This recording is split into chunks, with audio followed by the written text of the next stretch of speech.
আসিয়া রাদিয়াল্লাহু আনহা, এক জালিমের স্ত্রীর ঈমান। হৃদয় ছুঁয়ে যাওয়া কোরআনের গল্প।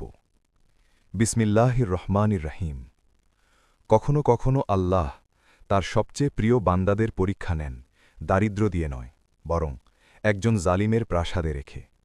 আজকের এই গল্প এক নারীর গল্প, যিনি বিলাসে ছিলেন কিন্তু হৃদয়ে ছিলেন আল্লাহর। তিনি হলেন আসিয়া বিনতে মুজাহিম রাদিয়াল্লাহু আনহা, ফিরাউনের স্ত্রী।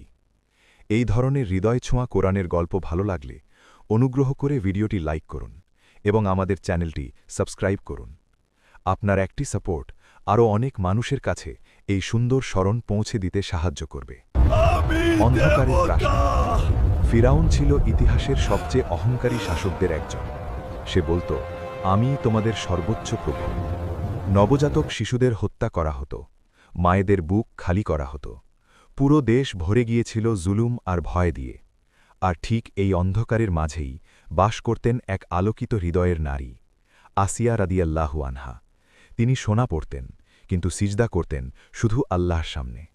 তিনি দেখেছেন জুলুম, শুনেছেন নিরপরাধদের আর্তনাদ, তবুও তিনি আল্লাহকে ভুলে যাননি। নদী থেকে আসা এক শিশু। একদিন আল্লাহ ইতিহাস বদলে দিলেন একটি নদীর মাধ্যমে। নদীর পানিতে ভেসে আসছিল একটি ছোট ঝুড়ি। ঝুড়ির ভেতরে একটি শিশু। সে ছিল মূসা আলাইহিসসালাম। যখন আসিয়া রাদিয়াল্লাহু আনহা সেই শিশুটিকে দেখলেন, আল্লাহ তার হৃদয়ে অদ্ভুত এক মমতা ঢেলে দিলেন। তিনি ফিরাউনকে বললেন, এই শিশুটি আমার ও তোমার চোখের শীতলতা হবে। তিনি জানতেন না, এই শিশুই একদিন ফিরাউনের মিথ্যা অহংকার ধ্বংস করবে। কখনো কখনো আল্লাহ তার পরিকল্পনা লুকিয়ে রাখেন শত্রুর ঘরের ভেতরেই। গোপন ঈমান, জাগ্রত হৃদয়। মূসা আলাইহিসসালাম বড় হতে লাগলেন, আর আসিয়া রাদিয়াল্লাহু আনহার ঈমান আরও গভীর হতে লাগল। তিনি বিশ্বাস করলেন মূসার রবের উপর, কিন্তু ফিরাউনের প্রাসাদে আল্লাহতে বিশ্বাস করা ছিল ভীষণ বিপজ্জনক।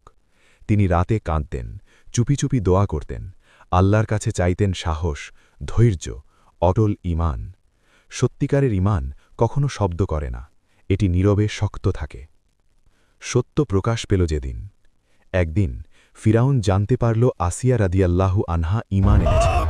প্রাসাদ কেঁপে উঠল তার ক্রোধে। সে বলল, তুমি আমার ছাড়া আরেক রবকে মানো? সে তাকে সম্পদের লোভ দেখাল। আসিয়া রাদিয়াল্লাহু আনহা প্রত্যাখ্যান করলেন। ক্ষমতার প্রস্তাব দিল, তিনি না বললেন। মৃত্যুর হুমকি দিল, তিনি মুচকি হাসলেন, কারণ তার হৃদয় ইতোমধ্যেই আল্লাহর কাছে চলে গিয়েছিল। যন্ত্রণার পরীক্ষা। ফিরাউন আদেশ দিল তার